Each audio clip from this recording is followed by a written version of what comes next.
सभी को सादर सप्रेम नमस्कार। फिर से एक क्षमा प्रार्थी हूँ। 2 कंसेक्टिव डेज में 2 गलतियाँ हो जाना मेरे लिए थोड़ा सा चिंताजनक है। जो गलती मैंने परसों की, टाइटल गलत दे दिया, अंदर तो मटेरियल वही था सारा, लेकिन वही गलती कल भी हो गई।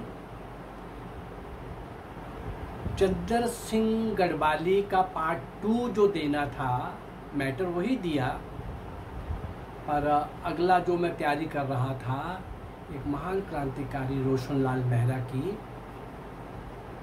उसका टाइटल दिया गया मेरे से।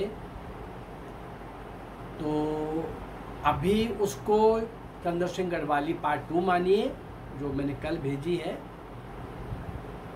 और आज जो भेज रहा हूँ, वो जो कल टाइटल में नाम चला गया था, उसका आज दे रहा हूँ, रोशनलाल मेहरा। 140 वीडियोस में से 2 गलतियाँ हो जाना और 2 दिन एक साथ एक ही तरह की मिस्टेक हो जाना है, तो ये मेरे लिए चिंताजनक, पर सुधरने की कोशिश करेंगे। चलिए आगे चलते हैं। चंदर सिंह गढ़वाली का पार्ट 2 कल आपने सुन लिया, देख लिया, और 4 गीत की पंक्तियों के साथ हमने उनको श्रद्धांजलि भी दी। आज रोशनलाल मेहरा 17 वर्ष का नौजवान, केवल 17 वर्ष का, पंजाब की महानगरी अमृतसर में नैन सुख गली के अंदर एक तंगदली में ये बच्चा जन्म लेता है, बड़ा होता है। पिताजी अच्छे संपन्न वस्त्र व्यापारी, कपड़ा के विक्रेता, होलसेल, बड़ी दूर तक उनका माल जाता था, संपन्न परिवार।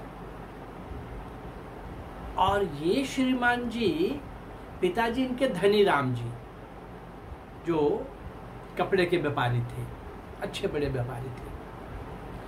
माताजी ललिता देवी, श्रीमती ललिता देवी, लगता है कि रोशनलाल मेहरा के ऊपर जो बहुत बड़ा प्रभाव था, वो माता श्री का था। माता श्री एक आर्य समाजी परिवार से आई थी, और उन दिनों आर्य समाज का देश की स्वतंत्रता संग्राम में प्रत्यक्ष अप्रत्यक्ष बहुत बड़ा योगदान था।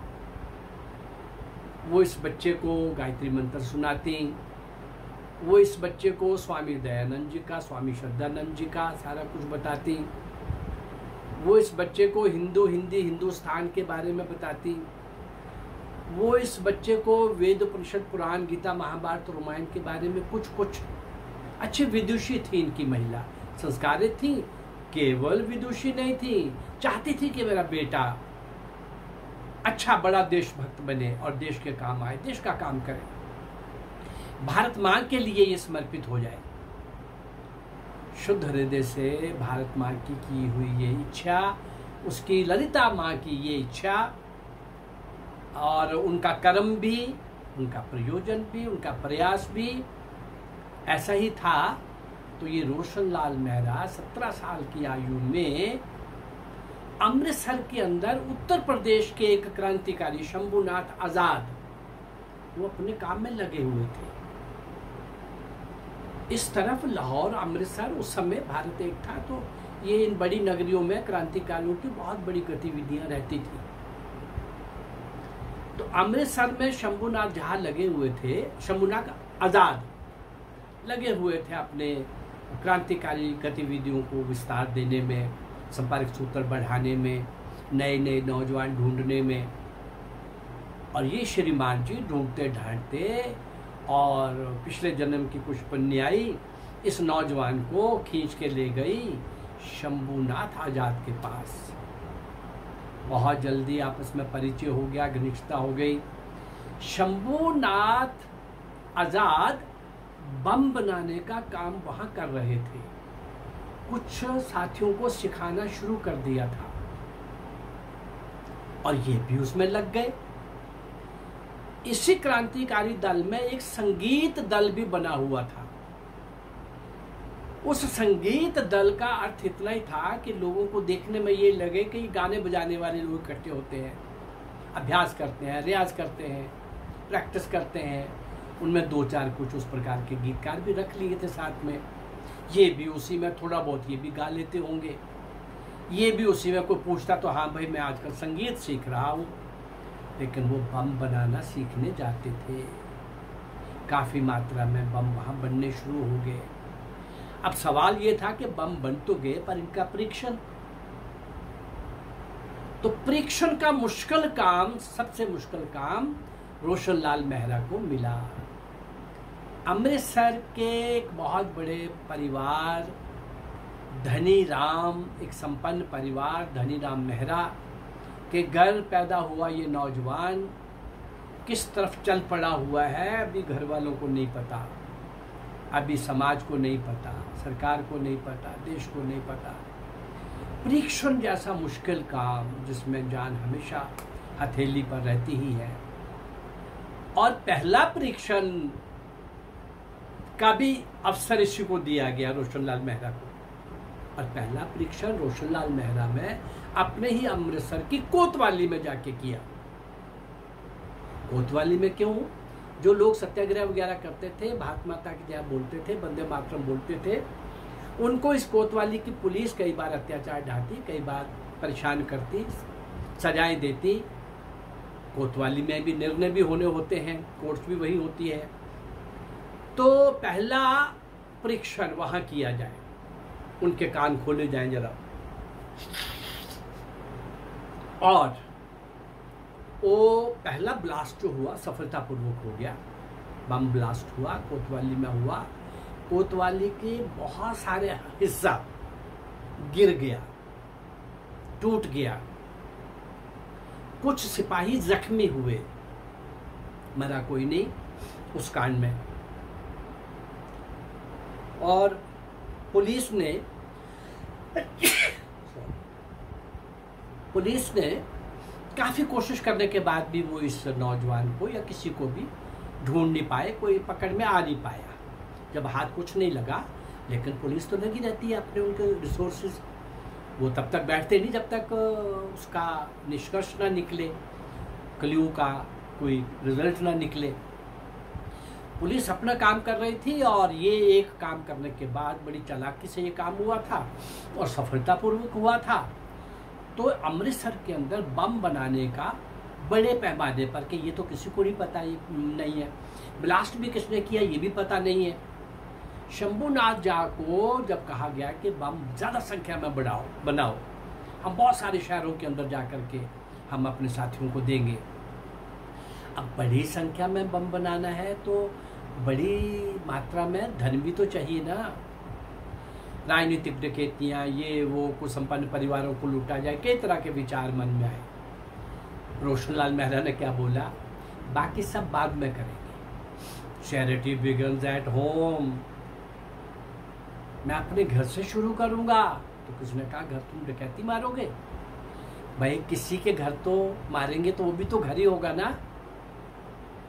अपने घर में डकैती मार के निकलेंगे तो दूसरों के काल को मारनी पड़ेगी, तो हम मार लेंगे, भाई हम अपना घर फूंक के आए हैं। इस बीच में इनकी माता श्री ललिता देवी मेहरा का निधन हो गया और इनके पिताश्री ने दूसरी शादी कर ली। अब वो जो दूसरी माता जी आई, माता जी, सौतेली माता जी, जो भी हम कहें, जैसा भी हम कहें, उन दोनों का एक 4 दिन का प्रोग्राम बन गया पति पत्नी का बाहर जाने का। बस फिर क्या था, वो दोनों बाहर गए और इसके मन में था कि मुझे घर से ही शुरुआत करनी है। घर में की अलमीरा में एक अच्छे थोक के वस्त्र विक्रेता, कपड़े के व्यापारी होने के कारण पैसा तिजोरी में काफ़ी लॉकर में पड़ा रहता था। रोज़ ध्यान में रखते थे कि पिताश्री चाबी कहाँ रखते हैं। जब 4 दिन के लिए जाने लगे तो भी उन्होंने कहाँ रखी होगी बदल के, या वहीं होगी, सब इनके ध्यान में था। चूँकि मन में आ चुका था कि मुझे शुरुआत धन संग्रह की घर से करनी है। पहला डाका अपने घर के लिए, जो घर में ही मारना है। मैं बड़ी माँ के लिए काम करने चला हूँ, तो इसलिए अपने घर को तो इसमें मुझे इन्वॉल्व करना ही पड़ेगा। 4 दिन के बाद जब वो आए तो देखा उनकी तिजोरी में पैसे नहीं थे। 5,800 रुपया उस तिजोरी से निकला। और ये लाहौर, अमृतसर लाहौर थोड़ा सा ही तो है, लोग साइकिल से भी जाते थे।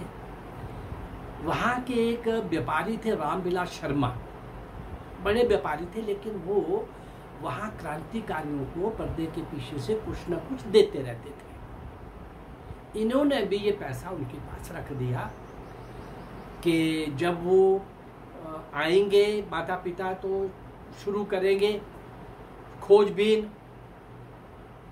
तो 4 दिनों के अंदर इसने ये प्रबंध कर लिया कि पैसा उन तक पहुंचा दिया कि जब हम यहाँ से जाएंगे भाई पैसा आपसे ले लेंगे। तो जब वो आए तो ये घर में नहीं थे। रामविलास लाहौर में जाके रामविलास शर्मा से वो पैसे लेके 5,000 शंभुनाथ आज़ाद को पकड़ा दिया। सभी साथियों को बम बनाने का, सिखाने का, बांटने का, देने का, पैसा बांटने का नहीं, बम देने का, बम बनाने का, देने का। 800 रुपया लेकर के ये खुद रोशनलाल मेहरा मद्रास के लिए निकल गया। चूँकि अब यहाँ पर और खोज होना था, कचहरी में बम ब्लास्ट हुआ, पकड़ा नहीं गया। अब घर में इतनी बड़ी डकैती हो गई, पिताजी पुलिस गए, पुलिस वालों ने खोजबीन शुरू की तो कुछ पता नहीं चला। लेकिन इनका लड़का, भाई आपका लड़का कहाँ है, वो भी यहाँ नहीं है जी। तो फिर पुलिस उस लाइन पर काम करना शुरू कर रही थी। तो उसको लगता था कि मैं यहाँ वैसे भी अब माता पिता के सामने मैं क्या जस्टिफाई करूँगा, और पुलिस भी पीछे है, तो वो मद्रास चले गए। 7-8 साथी और भी थे। वहाँ जाके रामपुरम मोहल्ले में जाके चेन्नई में, मद्रास में कमरा लेके रहने लगे, बम बनाने लगे और साथी जोड़ने लगे। और इस प्रकार से ये जो रोशनलाल मेहरा थे, पंजाब की अमृतसर की तंगदली में पैदा हुआ ये बच्चा अपने 17 साल की आयु में बम ब्लास्ट कर रहा है। घर में अपनी डकैती, अपने घर में देश के लिए धन संग्रह, धन करना है, धन शस्त्र संग्रह करना है, तो उसके लिए फिर सब प्रकार की सुख सुविधा, बड़े घर के संपन्न बच्चों, परिवार के बच्चों का कुछ नखरा ही दूसरा होता है, सुविधा ही दूसरी तरह की उन्होंने इंजॉय की होती हैं। वो सारा सुविधाजनक मार्ग छोड़कर कंटका की मार्ग हमेशा ही मौत परछाई की तरह पीछा करे। मौत हमेशा ही सिर के ऊपर चल रही है। कभी भी पुलिस के हाथ में आ जाएंगे तो भी वो बुरी तरह से मारेंगे, वो काला पानी भेजेंगे, वो फांसी चढ़ाएंगे, क्या करेंगे। 2400 घंटे इसके अंदर जीना। रोशनलाल मेहरा की यहाँ तक की यात्रा मद्रास में रामपुरम कॉलोनी में रहने लगे और वहाँ बम बनाने का काम शुरू किया। इसके आगे की यात्रा हम कल अपने इसी एपिसोड के अंदर कोशिश करेंगे पूरा करने की, और मैं कोशिश करूँगा कि कल मेरी पिछली 2 गलतियां ना दोहराई जाए। रोशनलाल मेहरा का पार्ट 1 हम ये दे रहे हैं, रोशनलाल मेहरा का पार्ट 2 कल देंगे। कहने का भावार्थ इतना है कि एक से एक बढ़ करके कुर्बान हो जाने वाले, न्यौछावर हो जाने वाले, शहीद हो जाने वाले और कंटका के मार्ग पर चलते हुए छलनी हो जाने वाले, पांव के छाले और शरीर के घाव साथ लेके चलने वाले, जूझने वाले, संघर्ष करने वाले, जेलों के अंदर और बाहर काम करने वाले, देश और विदेश में जाकर के जन जागरण करने वाले, और उन सबको भारत के स्वतंत्रता संग्राम के यज्ञ में आहुति डालने की प्रेरणा देने वाले, ऐसे सब लोगों के प्रयास से आजादी मिली भाई। नेहरू और गांधी ने आज़ादी लेके दी और कांग्रेस ने लेके दी। मैंने कल भी आपको कहा था कोई एक लीडर बता देना, आज मैं उसको रिपीट नहीं करता। करते रहिए, गूगल पे ट्राई करते रहिए, कहीं पूछिए, कोई एक कांग्रेसी लीडर मिल जाए जिसको फांसी हुई हो, जो काला पानी गया हो, जो जेल में मरा हो टॉर्चर होके, जो पुलिस की लाठी से मरा हो। इन सब अज्ञात अनगिनत नीम के पत्थर मौन तपस्वियों को आपके सामने लाने का कार्य ईश्वर की कृपा से मैं कर पा रहा हूं, करने का प्रयास कर रहा हूं। जितना सोचा था उससे कहीं बड़ा हो रहा है और कहीं बड़ा होने जा रहा है। अभी तो वीर मंगल पांडे से सुभाष चंद्र बोस 1857 से 1947 तक इसी में 150 क्रांतिकारी, कम से कम 150 क्रांतिकारी मैं आपके सामने ला रहा हूं, जिनको कोई नहीं जानता, जिनको कोई नहीं जानता। रोशन लाल मेहरा की आगे की यात्रा, क्रांतिकारी मार्ग की यात्रा, और किस प्रकार से वो छोटी आयु में वो नौजवान हम सबको छोड़ के इस संसार से चला गया, भगवान की गोद में चला गया। भारत माँ की स्वतंत्रता की बेड़ियाँ काटने वाला ये नौजवान आगे क्या करता है, ये कल हम इस पर चर्चा करेंगे। मेरा ये प्रयास अगर आपको अच्छा लग रहा है तो आप इस चैनल को लाइक करिए, सब्सक्राइब करिए और शेयर करिए। नमस्कार, जय भारत, धन्यवाद।